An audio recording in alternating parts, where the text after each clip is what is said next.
Welcome to Chatting Tales with Jen. How you doing? I'm doing all right. Anyhow, I think it was last night I was scanning through YouTube and this one video caught my eye, so it never fails. When I watch someone from the Democrat side talking to, who were they talking to? Kash Patel, right, from the FBI. And this guy is just, I think his name was, I think you referred to him as Stiff. I think that's who it was that was, yeah, questioning him. But here's the thing, he keeps firing out accusations instead of questions. So it's like, how are you supposed to answer that without, if you really want an answer, you're just going to get a rebuttal or whatever to what you said. But anyhow, he would fire a question, and Cash would get out like 2 words to start answering it, and the guy would just go in and talk over him like he wasn't really interested in the answers. I think they already know the answers, but they're trying to, like everybody says, they're trying to create some kind of show or something, or get their words out there, hoping that somebody will pick up on them and believe them or something. Um, I worked for some people like that before. Yeah. They already made up their mind or made up their story, and then they come in and be like, well, you did this and this and this. I'll be like, no, I didn't. Well, it's been brought to our attention. Well, who brought it to your attention? But they never answer you, right? They just want to go on with their agenda. So, yeah, I thought that was, I didn't know whether to laugh or cry at that. It was absolutely ridiculous. Um, no matter what, God's going to work it out, right? It's all going to work out for our good. I believe that. I have faith in that. But once in a while, I just got to watch the jokers on there because they are the way they are. You know, when I was self-employed, I dealt with all sorts of types of personalities and people. And there were some that were higher educated, doctors, nurses, CEOs, okay? And what I found out really quickly is that just because they're highly educated and they're maybe really good at what they do, um, I would say 6 out of 10 of them really had no clue um, when it came to everyday stuff or logical things like in their real life how they were supposed to work. Uh, it took me 2 days one time to explain to this professional how to open his door. Um, he just couldn't get it, couldn't comprehend it. But yes, very intelligent, which goes back to what I've always said about us all understanding things differently, right? So, can we rate somebody's IQ on what they can do? I don't think so. I think IQ should be rated on, or maybe it is. I don't know. I'm not educated. But somebody can be really brilliant at something, and then somebody else just really be terrible at it, but they could still have an equal IQ. Common sense. Um, to me, common sense, as in my definition, is depending on how you grew up, where you grew up, the common sense there would be what everybody knows in that area. Whereas if I were to move to a bigger town or something, a big city, and have to take a subway or a bus or something, I would be totally clueless. Um, Everywhere I've lived, we've have our own vehicle, and that's what I'm used to. So if I were to move to a different place and they used those as transportation, and then here I am using my personal transportation maybe to them, it would be common sense to leave your car parked and take public transportation, okay? Where that wouldn't be common sense to me. Common sense to me would be I want to have my own vehicle. I don't want to rely on somebody else for a ride. So different types. However, when I look at these political people, um, they don't appear to have any common sense whatsoever. Like so many have said, they like to sit up on their perch and look down at the rest of us like we're their slaves. Um, and that's okay, they can do that, but when it comes to reality, um, it doesn't work out that way. Or somebody real comes in and wants to actually change that. Um, I don't understand the concept of blaming a person or a party for everything that's going wrong in your world. Um, I have to just go back to resorting and looking at people as children because that's it's like they never grew up. I never grew up. And what's sickening to me is they talk to us like, well, you know what we mean, you know what we're talking about. And we're probably sitting out like, yeah, we know what you're talking about, and it's absolutely asinine. It doesn't make any sense. So, yeah, you're probably right. We do understand what you're saying, but it doesn't mean that we agree with it or quote unquote understand it. Um,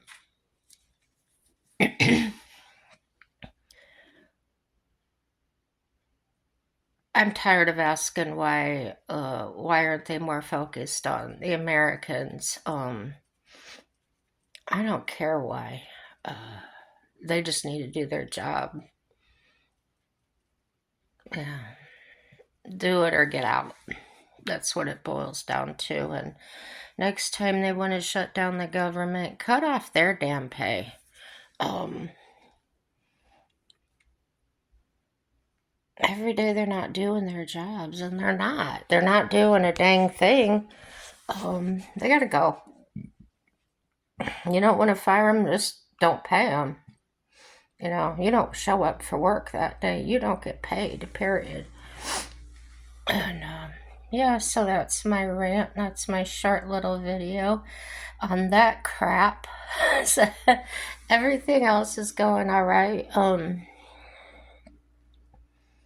Seems like, well, Mike went to work. We had the whole town had our power shut off today from started at 6 o'clock this morning. I don't know what time it came back on. I just remember I woke up because my machine was off that I breathe with at night, and Mike got up and he went. We have this. It's like a jump box. I guess you would jump the battery on your car with. Well, it has outlets on it, like 10, plugs. So plug my breathing machine into that. I was good to go. Charge your phones on it. It's probably, you probably see them online. I want to say it's probably,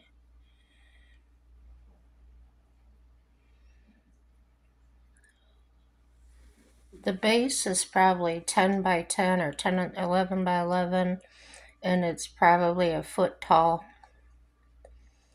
It's got a flashlight. It's got where you can air up your tires. It's kind of everything.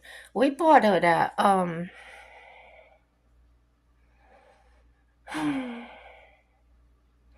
not AutoZone, but the other one. Can't think of the name of it. Anyway, it's about $100. That was it. So we've had it for a few years. It's really simple. You just plug it into your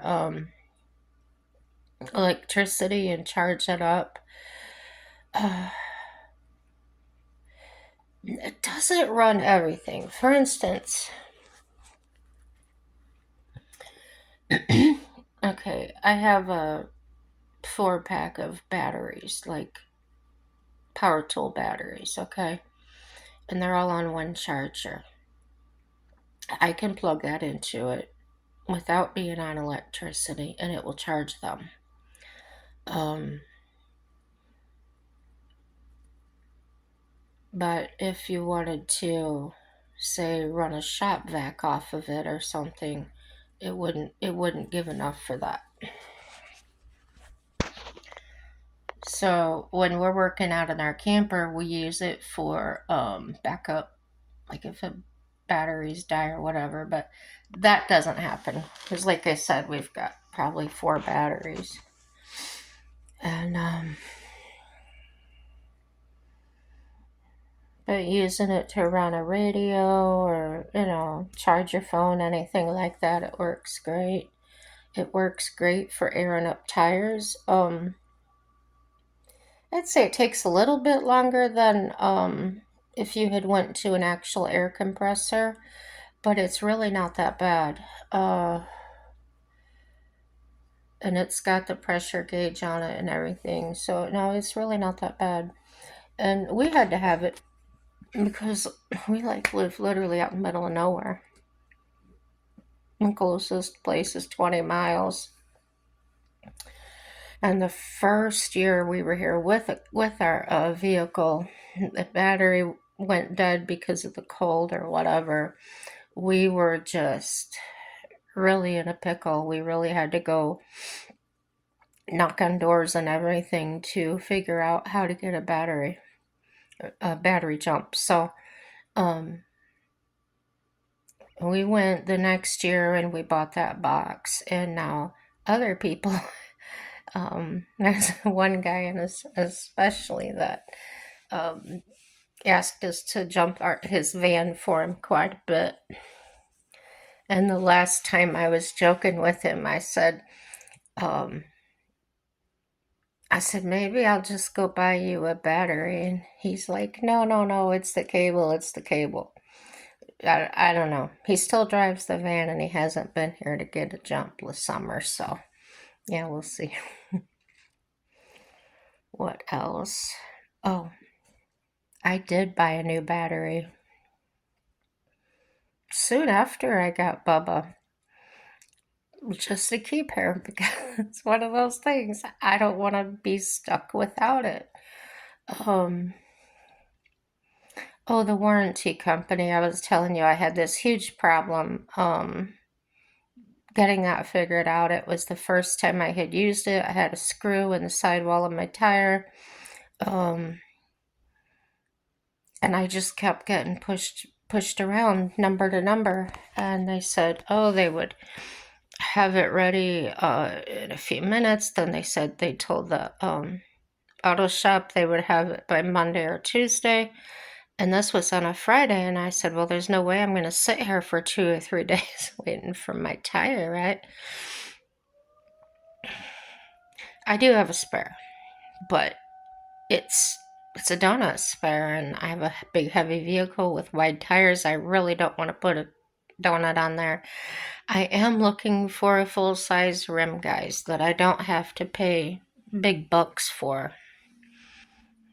I'd probably pay up to $100, but when you order them, I've looked at dealerships and everything. Even I don't know, I couldn't find it forever under 100. So, I I let them have it in a respectful way, but I was not happy that I had to wait until Monday morning when the shop called me and said, "Oh, we've got that. We got paid. We're ready to put your tire on," and they don't pay the full amount. My tires are very expensive, which is why I never buy new ones. But the the warranty company gives you up to $150 for your tire. So after their $150, I had to pay $74. No big deal. That's a lot better. And of course, it wasn't the tire I wanted because I just couldn't afford that right now. So, yeah, I called him, asked him why, I pay this warranty, I'm expecting to be covered. Why did I have to wait 3 days? Why would I have to sit there for 3 days to just get a tire? And it was making me doubt the service. It was making me doubt the customer service. I was being pushed around, blah, blah, blah. So when I called them, I got this man that was actually in the customer service area. He checked. He said he had no idea why they waited that long to pay. It shouldn't have taken that long. And shorten the story up, they ended up comping my November premium payment. So that's $251 that I don't have to pay out. So I guess it was kind of worth going through that. Basically getting my tire for free because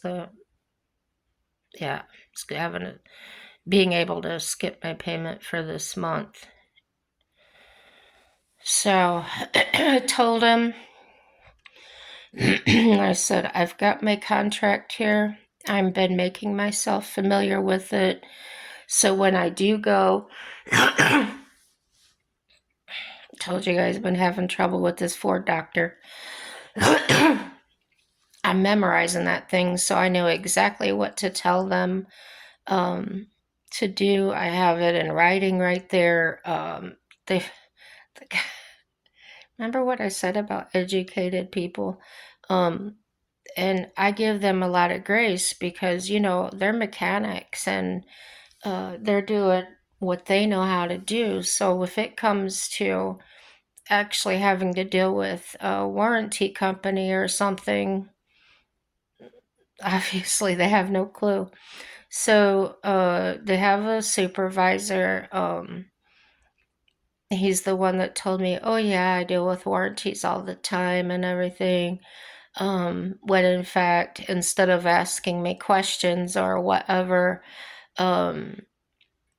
he didn't know what to do. So from the 15th of October, he didn't even call them until the 29th of October.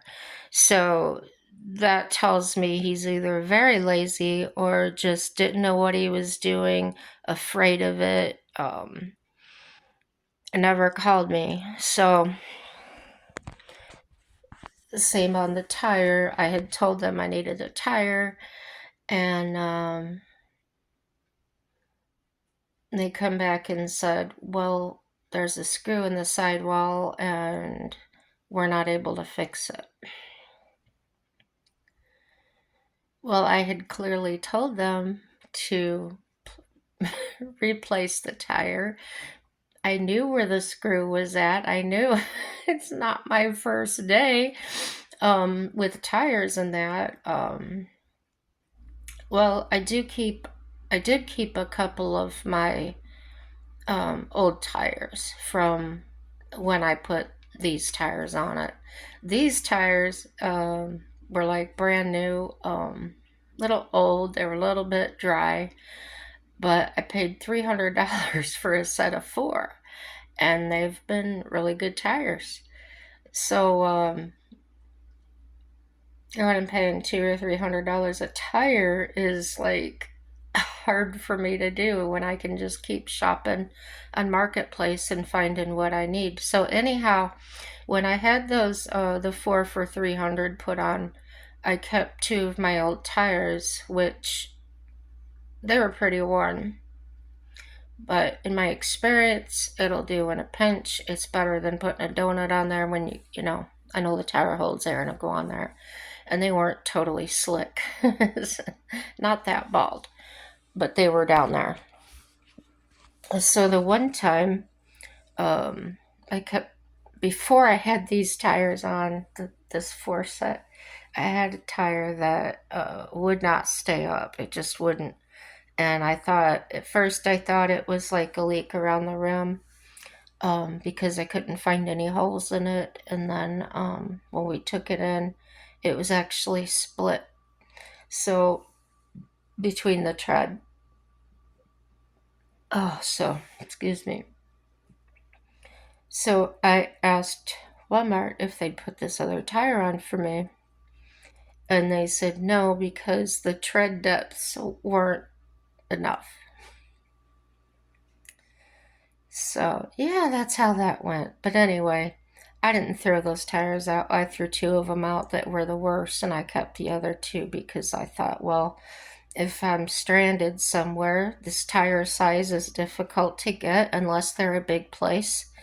Um, I could always just have someone with a machine put this other tire on. And I'm going on and on and on, but it's really interesting to me.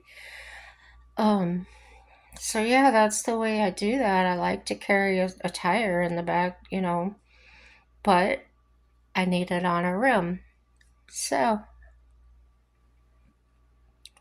send me a rim for Christmas, guy. I don't know. Oh, the tire size is 255/50 R20. I need a rim.